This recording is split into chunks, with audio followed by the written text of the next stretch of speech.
Aloha, my name is Julie Mitchell, and I am the Executive Director here at Kuikahi Mediation Center.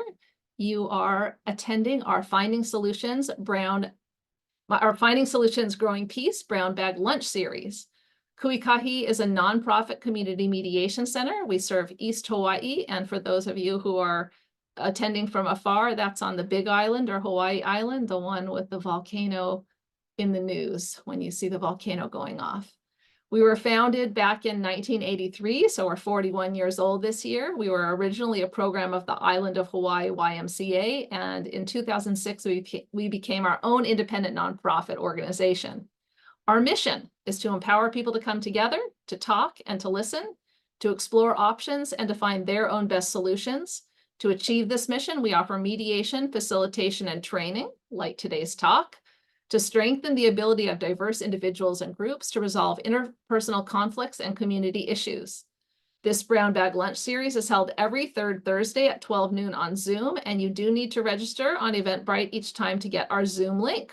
We are very excited for our next month's speaker, which will be on March 21st. It's Dr. Colby Miyose from UH Hilo. He is talking on the topic, understanding and empathizing with differing conflict styles. I attended a similar talk in person recently, and I think you will enjoy it if you come sign up with him.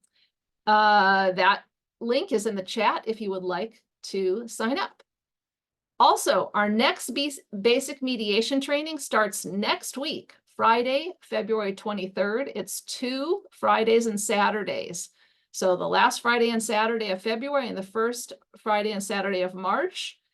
It's a 4-day interactive training in Hilo, perfect for anyone who wants to communicate more effectively, personally and professionally, become a better negotiator and problem solver, learn how to de-escalate conflict and increase your value in the workplace. You may simply want to learn how to enhance your communication skills, or perhaps you want to become a volunteer mediator here at Kuikahi, like our speaker Jill is. And this training is what you need to take to give you the background before you join our apprenticeship program. So I will put that message in the chat as well, in case you're interested in finding out more about our basic mediation training. And we usually only offer it once a year, so now's your chance. At the end of our talk today, we are going to ask you to fill out a short online survey that helps with our grant funding for this free series. When I put the link in the chat, you just take a minute to click into it and give us your thoughts. We're also going to send out an email after the talk. It will include today's slides, the link to the video, and the link to the survey. So without further ado, let me introduce our topic, mindfulness in conflict resolution, awareness, creativity, and openness. And our speaker, Jill Raznov. She is a principal in A Bridge to Communication LLC, providing mediator, facilitator, and neutral services. She holds a JD from the University of Hawaii at Manoa William S. Richardson School of Law, and she practiced law in Hawaii since 2003. She was trained at Mediation Center of the Pacific and is, as I mentioned, a volunteer mediator here at Kuikahi Mediation Center. And in her spare time, she likes to surf, practice yoga, baking, and caring for her 3-acre homestead with her family. Please help me in giving a warm Zoom welcome to Jill Raznov. Thank you. Thank you so much, Julie. Aloha, everyone. Welcome. Just thank you to the Mediation Center, Julie, and all the staff for allowing me this opportunity to present to you today. And I'm going to share my screen. So yeah, this is mindfulness in mediation. And let me do my slideshow. There we go. There we go. Everyone see that? Okay. Okay, terrific.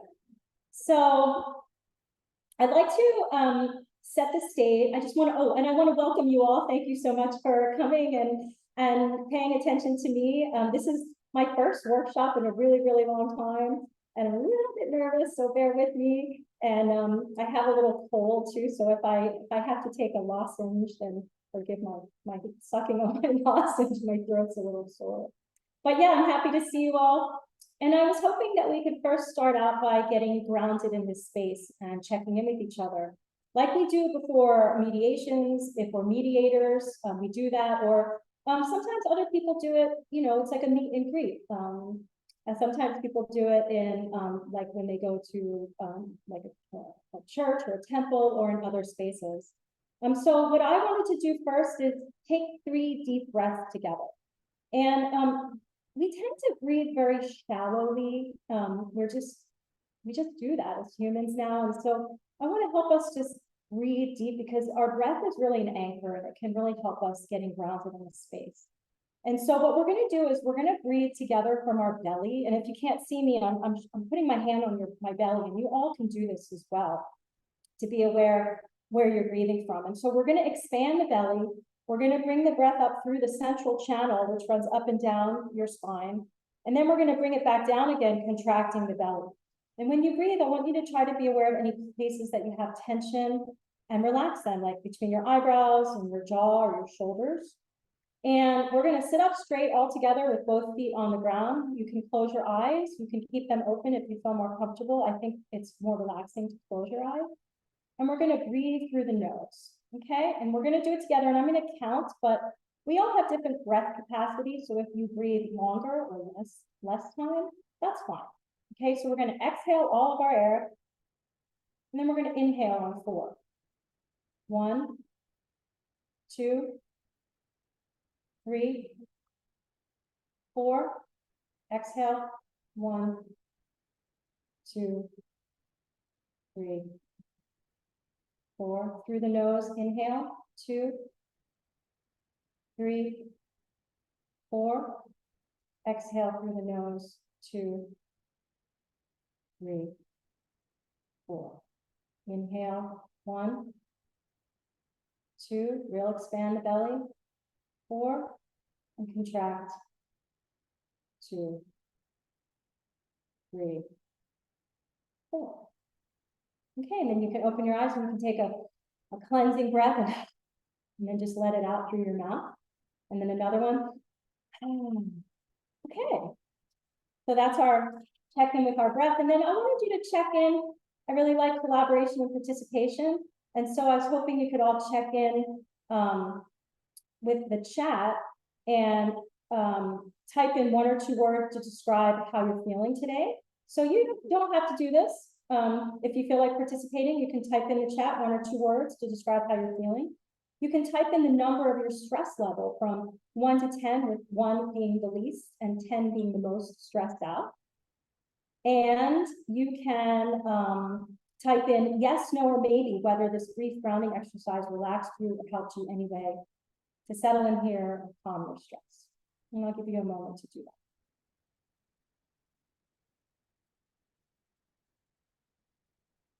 Oh, wonderful. So we're getting lots of comments. People are busy, but they're feeling stressed, feeling calm, a little stressed, but that the breathing exercises helped a little bit to calm everyone. So that's good. People feel pretty stressed. There's a lot of high numbers in there. I get that. So I think this is going to be really a good practice for a lot of you, just to try to compartmentalize and help with stress. Ooh, somebody's having dental work done. Okay, so this will help you with your dental work. Good. Great comments. Oh, some people are really stressed. So let's work on de-stressing and teaching each other some de-stressing and mindfulness practice. Thank you for participating. So I talked about getting grounded earlier. So grounded, some of you may hear this term, bandied around. It means connected with, accepting, and being aware of our inner self, our mental and emotional state, even if it's bad, or you're having a bad experience, or you're feeling stressed, or expecting one later, you can still be grounded in this moment. And groundedness is kind of like a gentle non-resistance to what is. And so I have this phrase at the bottom saying, being aware of how you're feeling is good, but being okay with how you're feeling is even better. And so that's that gentle non-resistance. I've been hearing this phrase this last month, it's come up over and over, which is, whatever we resist persists. And I find that to be true. And if we can just breathe into it and accept it, it kind of can unravel quicker. And that kind of goes with that saying, this too shall pass. And then I also wanted to, oh, can I get closer to the mic to improve audio? I'm sorry, folks, I'm in this room and it's a little bit, it has these concrete floors, and so there's this echo. So I have my earphones in, so I'll try not to move around because I think that makes it worse. Try to just sit there. Okay? Oh, sorry, whatever we resist persists. And I'll try to turn up my volume. Oh, Julie said to turn up your volume to hear me better. I hope that works. So in the center of this picture is a cairn, spelled C-A-I-R-N, which some of you may know or have seen before. It's a human-made stack of stones raised for a purpose, oftentimes as a landmark to designate a correct path. It seems like a sturdy structure to guide us, but it can also be knocked down or hidden by bushes or the path itself. I'm trying to speak louder, I hope that helps. I find this symbol to be similar to our minds. In one moment, we can feel clear and confident, we know where we are and where we're going, and in another, we can become very unsettled or distracted by people or situations. An example is we're having a good day, and then somebody comes in and just explodes on us. We're driving in our car, listening to music, somebody cuts us off, and we're in a rage, and that rage can last for a really long time. Or for mediators, for us mediators, I know we're not all mediators, but for some of us who are mediators, everything could be going smoothly, and then there could be an unexpected reaction or outburst that could really set us off and sort of confuse us and make it difficult to proceed. And we often think we have control of our minds, but if we really consider it, we realize that many of us lose control very easily. We have trouble making new habits, getting rid of old ones, we procrastinate and get distracted easily. Excuse me, and we don't often have control of our emotions or even our daily, everyday addictions. And I'm not talking about substance abuse, I'm just talking about addictions like addicted to our devices or addicted to ice cream or whatever we might be addicted to. So, or we maybe not even aware of them. So mindfulness is one way we can harness our minds to be more present for ourselves and others, like building our own personal cairn to guide us, and that we can rebuild even when it falls. Okay, so let's see, how do I change my career? Okay. So this is the mindfulness symbol, and you saw it in the very beginning without all the, here it is in the very beginning without all the lines and dashes through it. This droplet of water going through the ripple and coming out the other side. And this is an essential prompt to practice mindfulness. It's a very helpful image to keep in your mind. It's the image of water droplets hitting the surface of a calm body of water, which is often associated with this concept of mindfulness.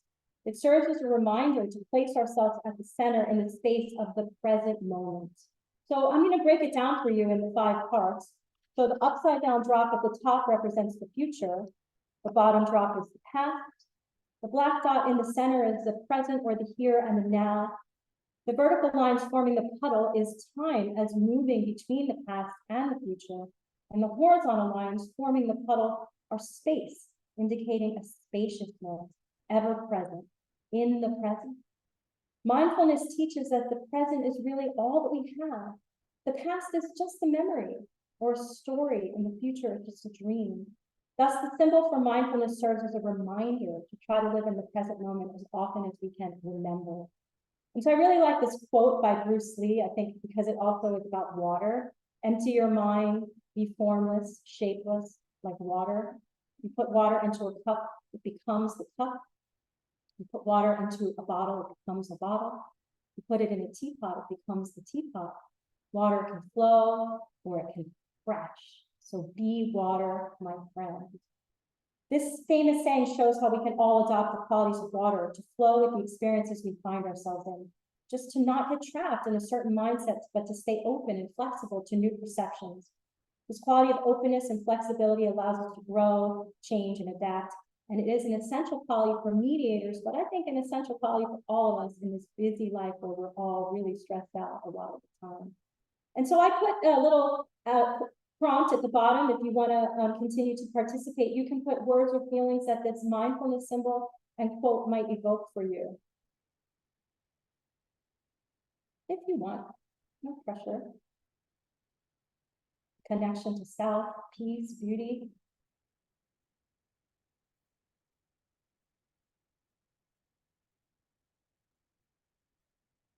Okay.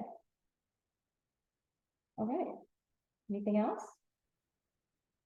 I just really feel like it's very still. It just makes me feel still, and that's really something that I appreciate about mindfulness. Somebody said balance and dance. Beautiful. Thank you for those who are participating. And for those who are not, that's okay too. Oh, epigenetic consequences of interaction. Ooh, powerful, Elizabeth Green. Okay. Okay, so what is mindfulness? Because we hear this term so much all the time, and I really wanted to break it down for you from how I understand it and in my own research. So mindfulness is an English translation. It's originated from a Pali term, sati, which is the language of the Buddhist canon and the sacred language of Buddhism. And don't worry, we're not getting religious here because Buddhism is also a philosophy. It literally means memory or retention or to remember, to observe. And so I use this word a lot, remember, and you'll hear me use it. It's very helpful prompt. In Sanskrit, it's smriti, meaning that which is remembered. And in Chinese, it's nyan, composed of the characters jin, excuse me if I mispronounce, meaning now this, and jin, meaning heart mind.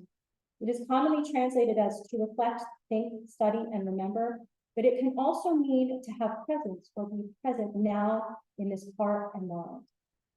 Mindfulness is an essential part of the Buddhist and yogic traditions. Both employ practices or techniques to still the mind and nervous system.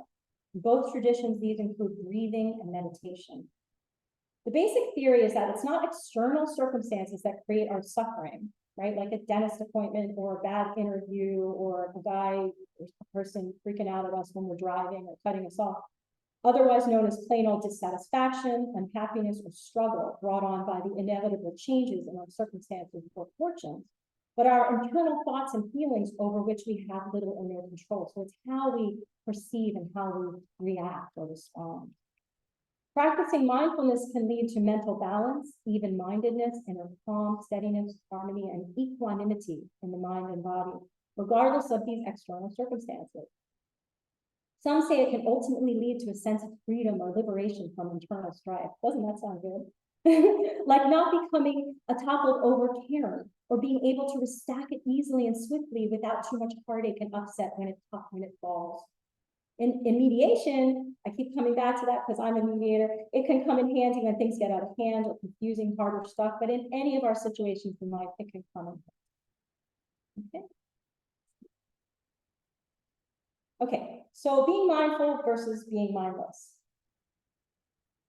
So mindlessness in Western and Eastern theories are the same, right? It's essentially being distracted, which we all can relate to, because we're all distracted all the time these days with so many things pulling our attention. So it can be multitasking, which is like eating while reading or watching TV, or not paying attention. All of us have experienced this, but we're hiking or walking down a path, and later we realize we just didn't hear the birds, or we didn't really notice. We were so lost in our thoughts. We weren't really even noticing like the hike, what we were seeing. We're rushing, we miss seeing or hearing important things. In a mediation, it might be rushing to get to agreement versus teasing out facts or feelings. I know I'm guilty of this, but in your life, it's rushing around in your car, rushing from appointment to appointment with our kids, not paying attention, our spouses, our friends, on our phones at dinner, not paying attention to the person opposite us. And then just not being present to a person or experience. I find this happens for all of us a lot, where we're forming a response instead of listening to someone else.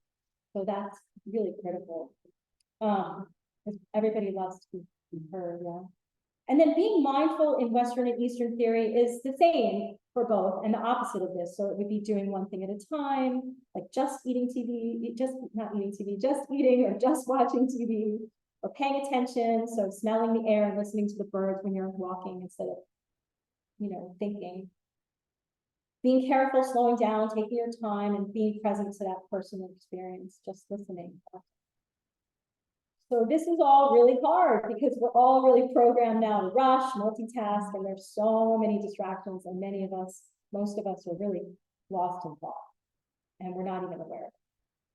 So the Buddhist or yogic use, the Eastern theory of mindfulness, helps us practice these skills of being mindful, but and becoming more aware of, being mindless. But it also goes further to specify that our conscious awareness will also include an attitude of equanimity or non-judgment, where one neither favors nor opposes the object of which one is aware. For instance, when one is aware of bodily sensation, one does not like it if it's pleasant or dislike it if it's unpleasant.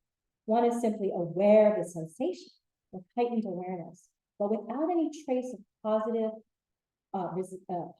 desire or negative resistance. So like earlier, we said, whatever we resist persists. And these are hard concepts, believe me. I mean, you have a pain, it's really hard not to say, oh, I hate this pain.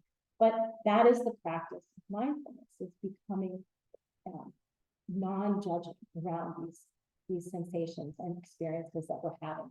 The bad experiences, the guy in traffic, the dentist appointment, the argument. So this is like our check-in at the beginning of the workshop where we said, it's good to know how you feel, but even better to be okay with this. It's this capacity to separate awareness from the common reflex of continually judging or even resisting what is, and that can be transformative. When practicing mindfulness, even directed towards something as ordinary as breathing, we enhance the part of the mind that is aware of the way things are, while diminishing that part that is stressed because things are not the way we want them to be. And so I have this little phrase at the bottom, which is kind of a play on words, and it, you might think about this later. So to become more mindful is actually to become more mindless, aka less mindful with 2 L's. And so think about that, right? Like our mind is always so full with so much, so that's not mindful. Mindful with 1 L is actually kind of being mindless, not being mindless, like not paying attention, but being mindless where your mind isn't so full all the time with thoughts, feelings, and judgment. That's interesting little play on words. Okay, so now we're going to do a little bit of exercise, and we're going to have some participation. So how do I put mindfulness into practice? Part 1, we breathe. And there's so many different ways to breathe. Believe me, I've been learning for years, and there's more. I probably so much more there's still to learn. But so pranayama is a yogic breath work or breath regulation. It's an ancient technique used for a variety of purposes, including to calm the nervous system. It assists in meditation and in mindfulness practice. Prana is considered the life force or energy in Sanskrit. We talked about that Sanskrit, which is the language of the Buddhist canon earlier. So pranayama is believed to be a way to elevate life energies. And pranayama is when we breathe, when we're moving the breath or life energy. We're moving the breath or life energy up and down and through our central channel or our chakras. So chakras, many people believe that they're energy centers in your body to correspond to specific nerve bundles and internal organs. They run up through your central channel, up and down from the base of your spine, otherwise known as your root chakra, to the crown of your head. And you can see the picture of the chakras on the left hand of the screen. These are associated with different colors and meanings or powers, and the colors that you see are the colors associated with your chakras. For example, the third eye, which is located in between your eyebrows, is associated with the color purple and wisdom, the powers or meanings of wisdom, insight, intuition, and spiritual connection. So for our purposes, we will just be concentrating on moving our breath up and down and throughout our central channel. But if you want, you can certainly think about your chakras. So we're going to do 3 different breathing exercises. So the first breath exercise is a 3-part breathing through our central channel with even in and out breaths, similar to what we did in the first exercise. But this one, we're going to count to 4, and then we're going to hold on 4. Then we're going to exhale. So we're going to inhale on 4, hold on 4, exhale 4, hold on 4. And the 3 parts is when we breathe, we talked about our belly expanding and moving up, but actually our breath moves in 3D. It moves up and down, out and in, and it also moves this way, expanding our sideways. So one thing you could do when we do this exercise is you could put one hand on the belly and one hand on the ribs as you breathe in and out and up and down and side to side. Okay, and I'm going to count us through it. We're just going to do a round of 3. So don't worry. You don't want to do it, you don't have to. I prefer eyes closed as it can relax you more and help you concentrate. If you feel uncomfortable with that, feel free to keep your eyes open. And also, again, we all have different breath capacity. So if my count isn't right for you, you do your own thing, but I will guide us through. Okay, so we're going to exhale all of our air. And then we're going to inhale on 4 through the nose, long and slow. Ready? 1, 2, 3, 4. Hold. 1, 2, 3, 4. Exhale. 1, 2, 3, 4. Hold. 1, 2, 3, 4. Inhale through the belly. 2, 3, 4. Hold. 2, 3, 4. Exhale through the nose. 2, 3, 4. Hold. 1, 2, 3, 4. Last one. Inhale. 2, 3, 4. Hold. Exhale. 2, 3, 4. Hold. 1, 2, 3, 4. Then you can inhale naturally. Open your eyes and take a deep cleansing. Let it out through your mouth. And that is 3-part breathing. So remember that. Remember that you can breathe in this 3D way. So when you find yourself shallow breathing, pay attention to that, breathing through your belly. So with your belly. And so this type of breathing calms the nervous system and the mind. It helps us get more in tune with the way our breath naturally wants to move throughout our body. So many of us, as we talked about before, are shallow breathers. I know I am, and I used to be more, especially when nervous, scared, or in sleep. Like I'm a surfer, and my husband would point out, "Oh, you're not breathing. I get scared. You're not breathing." So breathing really helps. This is like you think about athletes using controlled breath to achieve great feats, and it's helped me in my surfing when I'm really scared to remember to breathe. Babies breathe through their bellies, so it's a natural way actually of breathing. We begin as we get older and we sort of aren't as in tune with our breath. We just start breathing from our chest. So being really aware of breathing from your belly is so important in staying calm. And remember, our breath is our first source of life, right? Before anything else, before food and shelter, you need your breath. So being connected and harnessing that breath really, really can help you in your daily, day-to-day function. Okay, so the next breathing that we're going to do is a little bit more fancy. We're going to do the alternate nostril breathing, and maybe some of you haven't done this, maybe some of you have. So we're going to take a mudra for this. So a mudra is a gesture or pose with our hands typically. So with our right hand, we're going to take our middle finger and our pointer finger, and we're going to put them down, and we're going to leave our pinky and our ring finger out and our thumb finger out. So it looks like this. Okay. And this is what we're going to use to do our alternate nostril breathing. So we're going to use our thumb to close our right nostril.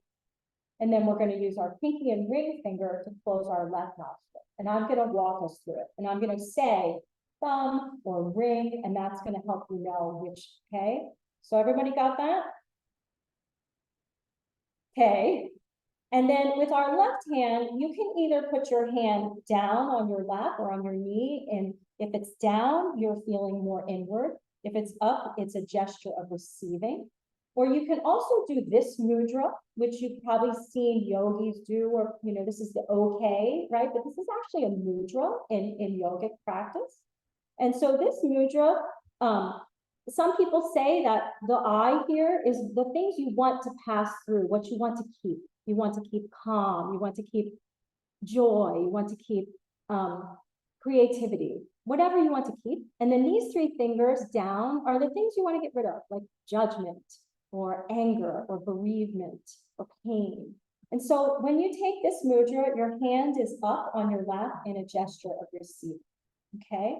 And so what we're going to do is we're going to inhale. I'm going to tell you first. Remember to sit up straight with your back straight and your chin in and your feet on the ground, right? You don't want to cross your legs. You want to keep everything flowing through your body. And we're going to inhale, and then what we're going to do is we're going to close our right nostril and we're going to exhale all the air on a count of 4. Again, if my count isn't work for you, you feel free to do your own count. And then we're going to close off the left, and then we're going to inhale and exhale, and then we're going to do it again. And I'm going to do it 3 times, and I'm going to walk you through it. You can close your eyes. I recommend it. It keeps you more calm. Your eyes aren't flitting around, being distracted. But if you feel uncomfortable or unsafe, you keep your eyes open. Okay, so you can start with your hand just on your third eye, and then when we're ready, we're going to inhale deeply. You're going to take your thumb and close your right nostril, and you're going to exhale all your air on 4 from your left. 1, 2, 3, 4. And then close, ring, open, thumb. 1, inhale, 2, 3, 4. And now exhale. 1, 2, same nostril, 4. And then close, thumb, open, ring, inhale, 1, 2, 3, 4, same nostril, exhale, 1, 2, 3, 4, close, ring, open, thumb, inhale, 1, 2, 3, 4, close, thumb, open, ring, 1, 2, 3, 4, exhale, 1, 2, 3, 4, last one, close, ring, open, thumb, inhale, 1, 2, 3, 4, exhale, 1, 2, 3, 4, close, thumb, open, ring, inhale, 1, 2, 3, 4, exhale, 1, 2, 3, 4. And then inhale from both. You can put your hands down. You can release the mudra, and you can inhale, and then you can let it out with a sigh. Do that again. And then sometimes that makes your nose a little runny, so it's handy to have a tissue. And that is alternate nostril breathing. Alternate nostril breathing is said to balance the nervous system. It lowers blood pressure and slows the heartbeat. One study from the National Institutes of Health, I found from 2013, found that the yogic exercise of alternate nostril breathing influences the parasympathetic nervous system significantly in a positive way. And the parasympathetic nervous system, if you don't know, I had to look it up. It regulates body function. So when it's active, when it's working, after stress, you're able to enter into a state of relaxation. But when it's not working, which a lot of us were getting out of balance because we're constantly feeling stressed, we're not able to enter into that. So these mindfulness, this breathing practice can really help us enhance and keep our parasympathetic nervous system working properly so we can induce that relaxation and rest response. Okay, so the last breathing exercise is my favorite. I think you're going to really like this one. This is called bee breath or Bhramari Pranayama, and this is a humming breath practice. So in this practice, we take the sound of the letter M with our lips closed, essentially a humming sound. It sounds like this.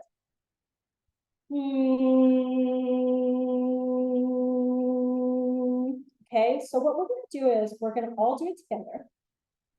You can close your eyes or keep them open. I recommend closing your eyes, keeping your feet firmly on the floor. Make sure to uncross your legs.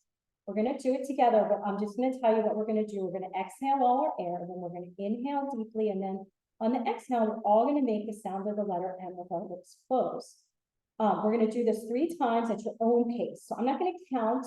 Whenever your exhale is depleted, inhale big and do the M, do the sound of the letter M again, the hum. And when we've all done it for 3 times, we'll stop. So sustain the sound until you need to inhale. Everyone has different breath capacity. Some people like to take their fingers and close their ears off, which is really fun because all you're going to hear is yourself really loud, but you're not going to hear anybody else. So just count to yourself 3. Don't worry if you're still humming when everybody else isn't humming. Nobody can hear you because everybody's mic's off right away. Okay, so here we go. Then. There you go. So, okay, so we're gonna exhale all our air. Big inhale.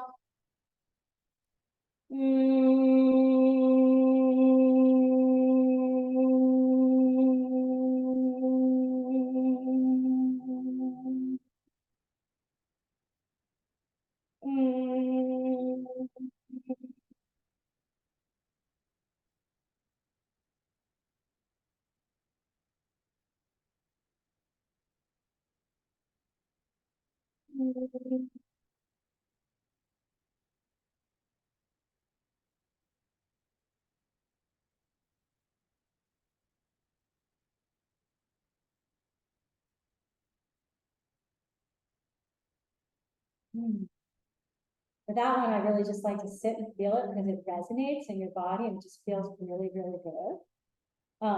This humming beat breath, the Brahmari pranayama, it's said that it prepares you for concentration and meditation. As the humming vibrations spread through your throat, your heart, and your lungs, and every cell of your body, all up and down your central channel and those chakras we talked about, it can really make you feel more alive, lighter, and even happier, reducing stress. They say that this practice stimulates the vagus nerve, which is the longest cranial nerve in the body, and it also activates that parasympathetic nervous system, inducing the rest response.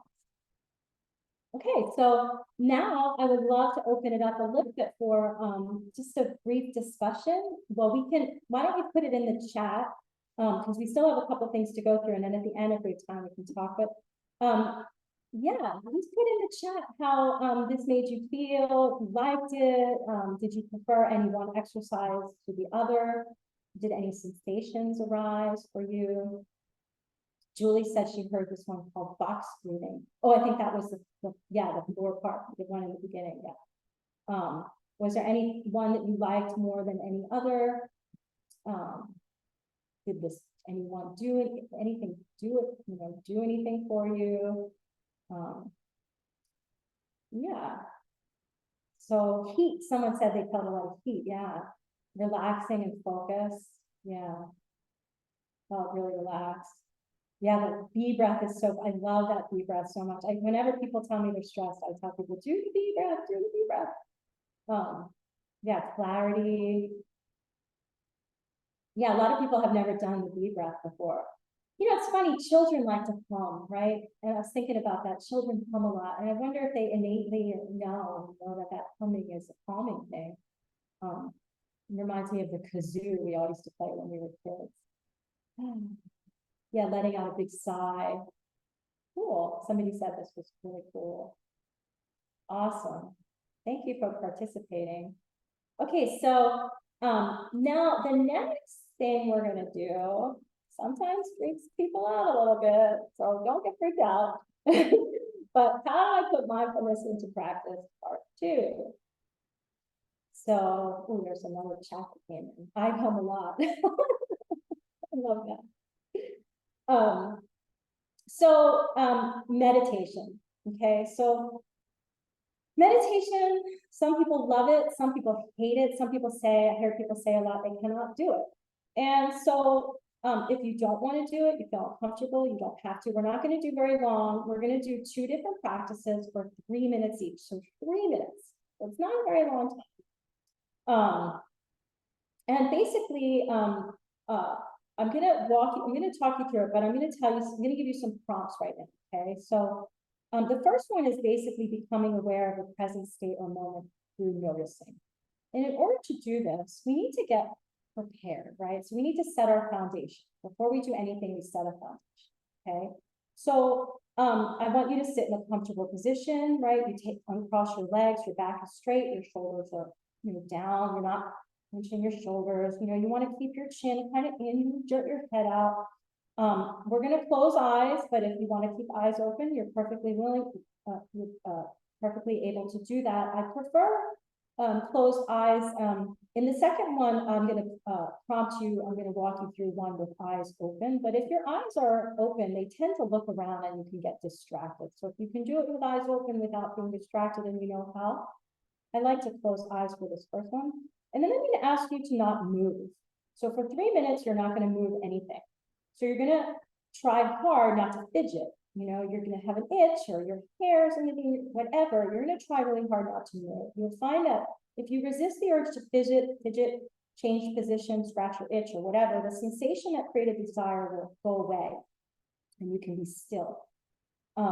Sometimes there's like very small imperceptible body movements, and that's different than like moving, right? So, you might lean back against the chair or lift your shoulders a little more. Those are imperceptible to a full-on fidget or, wiping something away. So, we're going to try that.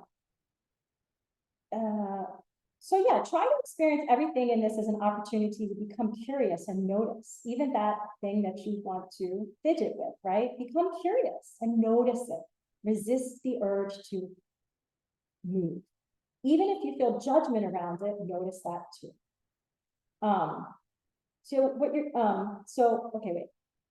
Okay, so I may talk to you while you're breathing and sitting during these practices to help guide you or remind you of what to do. So guided meditation is a very common assist. Some people don't like it and complain that it's distracting. But one of the main purposes of meditation is to recognize distraction within yourself again and again and again. You come back to the breath and the moment over and over. If anything is distracting you so much that you cannot meditate, then you're not getting the point. And so, okay, so I'm looking for my clock because I'm going to time us. Okay, here it is.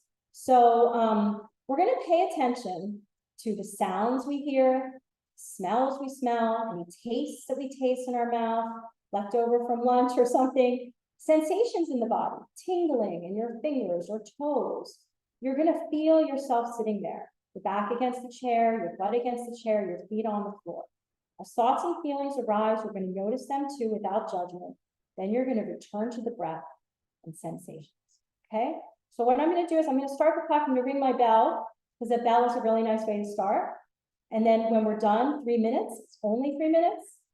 Okay? A lot of people practice for 20, 30 minutes, an hour, 2 hours, 3 hours a day. So we're only doing 3 minutes. So you can do it. I have a lot of faith in y'all. And then at the 3 minute mark, I'll ring my bell again. And here we go.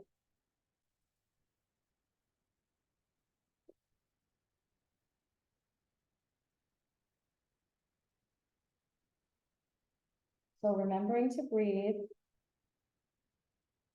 from your belly, not forced, just even in and out breaths, slow and slow.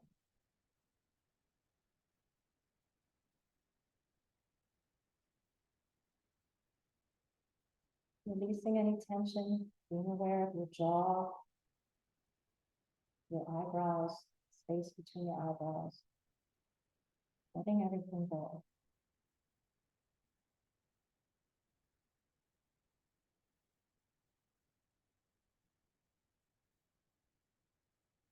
Being very soft.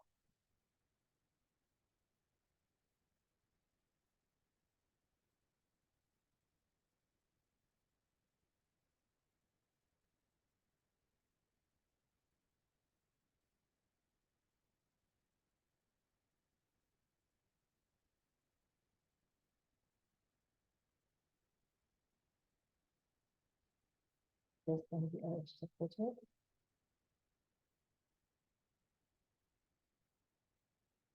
But allowing yourself to settle movements. Give yourself support and control. Release any tension.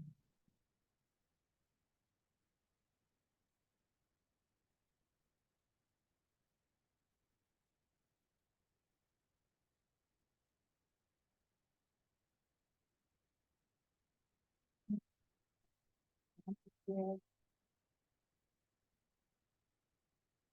To be able to find yourself thinking and back to that.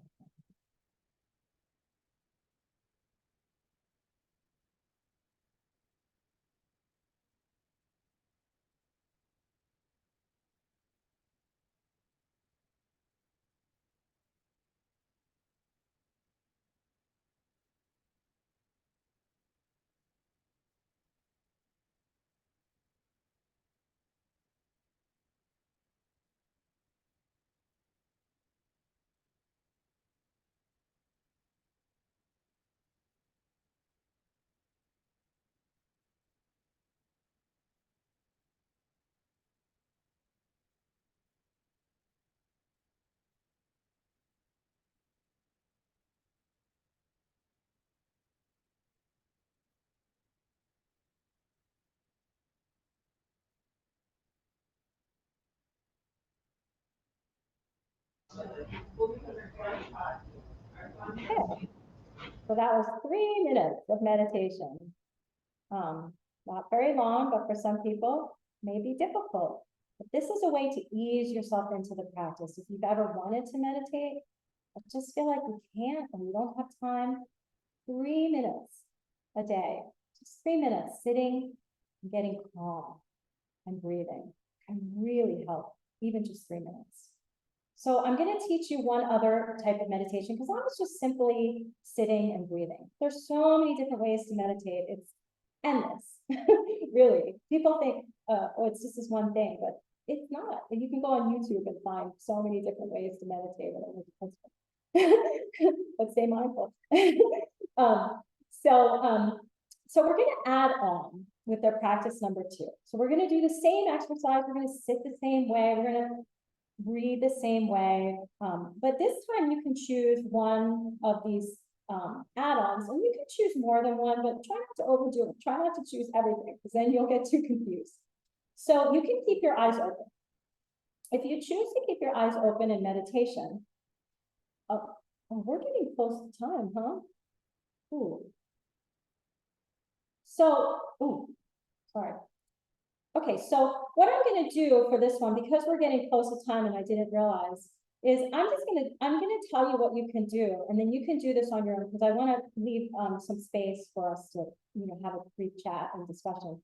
But the add-ons would be, and I'm going to explain it. So when you keep your eyes open, you want to make sure to keep a very narrow focus on one object or thing.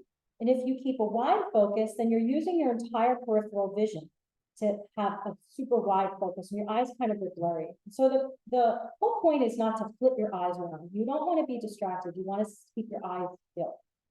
Okay, you can also use a mantra. So a mantra can be an anchor, like your breath, and it's a word or sound repeated to aid concentration. So one mantra is just on the out breath. Just on the out breath, you can say the word thinking. It reminds you that you're thinking, because we're all thinking all the time. None of us, even the wisest yogis, has trouble thinking, right, all the time. So it brings you back to that breath and that stillness. So on the out breath, thinking. You can also use a mantra on both the in-breath and the out-breath. So one would be, I am not the body on the in-breath. I am not the mind on the out-breath. Another one is, I am on the in-breath. I can on the out-breath. Another one that's really powerful is Soham Hamsa, which in Sanskrit means that I am and I am that. That refers to that which is beyond time, space, and causation, an ultimate reality, higher self, cosmic consciousness. It's considered a universal mantra regardless of faith or belief, as the sounds are said to be correlated with the natural sounds of the breath. So if you do that, you want to make sure just one word on the in-breath, one word on the out-breath, really slow and steady, not rushing, and you're using it to try to bring you back. And believe me, even though you're doing a mantra, you can still get lost in thought, so that anchor can be really helpful. And then you can also place your attention in your third eye chakra between the eyebrows, any chakra, but this third eye, the Anjuna chakra, is an energy point, and it's associated with intuition and imagination. And so you can just try on your own, because I do want to leave a little time. And so, yeah, so basically, just to wrap up, having a mindfulness practice can help us put mediators, because originally I was thinking this was for mediators, but it really can help all of us in all of our life, in all of our comings and goings, be more focused in mediations, but in everything we do at our work, at home, where so much is happening so quickly and there's so many dynamics to manage, we can more readily tune in. We can calm and steady ourselves and our co-workers or our co-mediators or our friends by remembering to get grounded, checking in. We can be attuned to how we're feeling so that we can calibrate.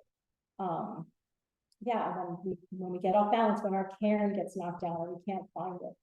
We can slow things down in mediations, or slow them down in an argument, or slow them down at work when things are getting crazy, or slow them down when we're driving and people are, on our tail and we're feeling really upset. We can just move into another lane, just slow things down. We can tap into more creative parts of our brain, recognizing that spaciousness that's present in every moment. Julie and I were talking about that earlier, just that spaciousness. We forget it because we kind of clench and we cling and we forget to open to different perspectives. And then leading on from that, it can help us refrain from drawing narrow conclusions about ourselves and others. So yeah, so I guess I want to open it up. And what else can it do, or does it do for you? And maybe we can unmute and have a discussion about what mindfulness can help people do, or if they found any usefulness in this talk.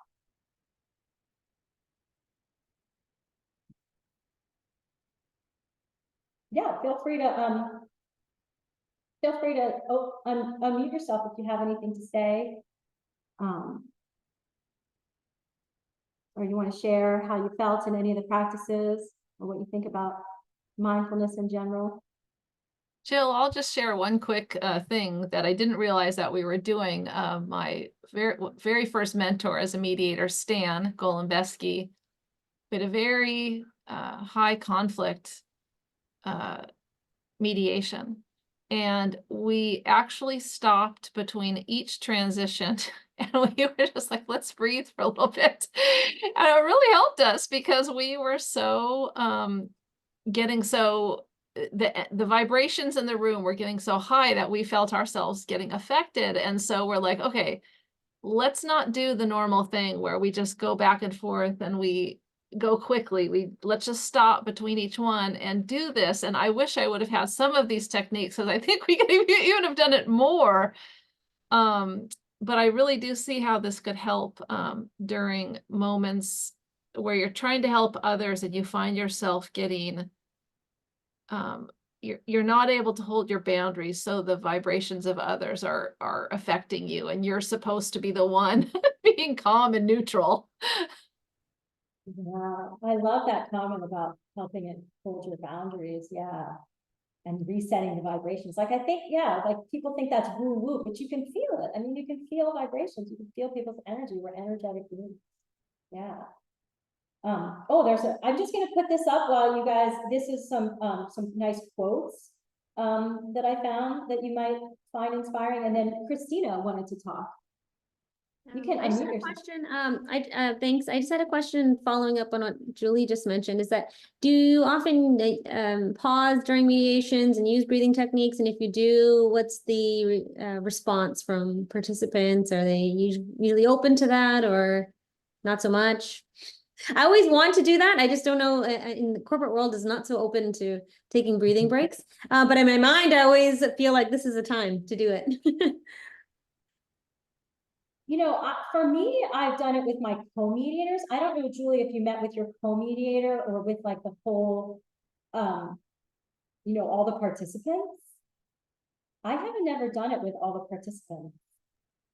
Not in that instance. However, I have done it at meetings where things are getting contentious. I have used it with participants as well. And like let's all take a deep breath. I can feel that we're getting very heated here. Shall we all take a moment? I could see how we could use this. I mean, I don't think you're going to talk about mantras and all that kind of thing, but I do think we could say, how about if we all just take a pause and, let's take 3 deep breaths while we consider these options on the tables. I mean, I could see how you could use it in a way that you would just have to make sure you're not making the people feel uncomfortable. That's my thought. What about yours, Jill?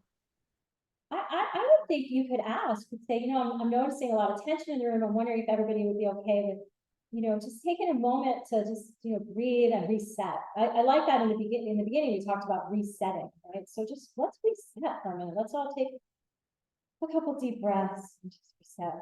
So I think people would be open to that. Yeah. Thanks for that. That's helpful. And in the chat, someone said that they recently took 4 breaths together to open a mediation with 6 parties, and it was helpful and they were receptive. Oh, I love that.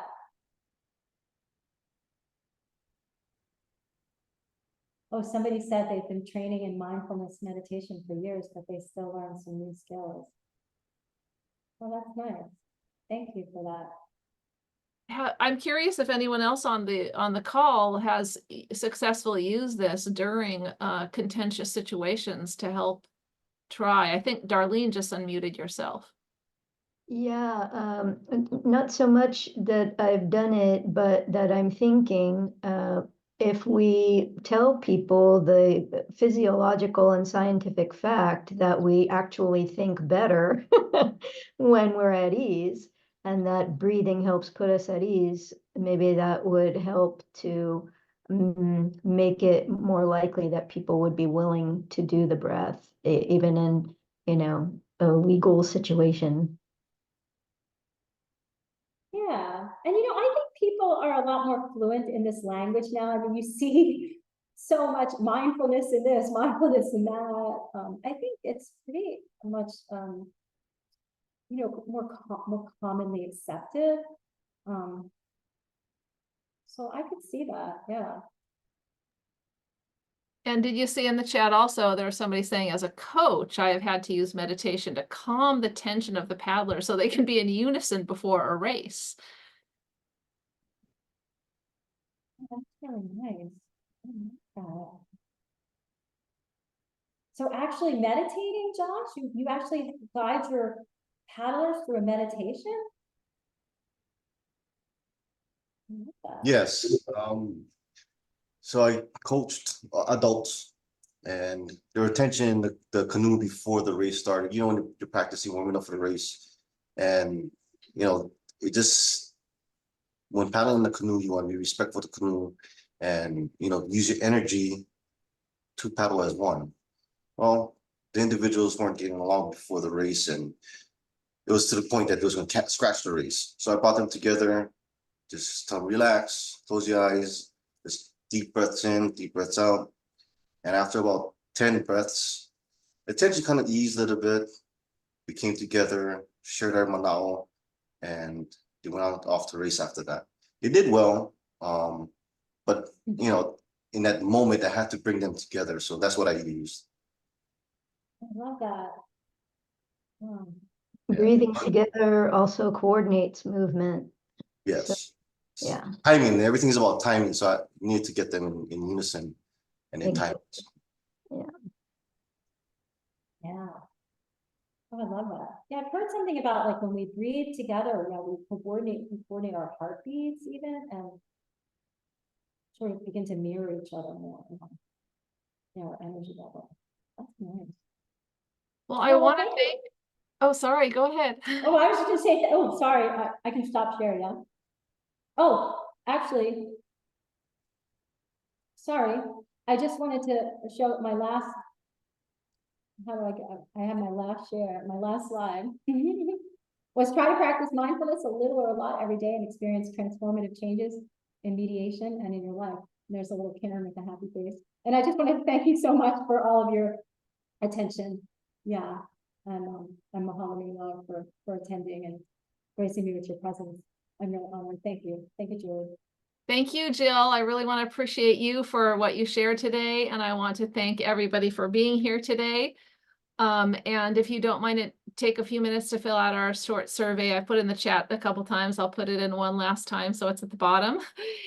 We really hope that you will come again next month for Dr. Miosi's talk, and we will send you an email probably today or tomorrow with the link to the slides, the video, and the survey again, in case for some reason some people have problems getting it in the chat. Mahalo nui loa for being here today. Happy day after Valentine's Day, sharing yourselves with us, and have a great rest of your day. Aloha. Hello, thank you. Thank you, Jill. Thank you. Thank you, Jill. Nice to see Oh, you. thank you, Elizabeth. Nice to see you. It was Aloha. great. Thank you. Thank you.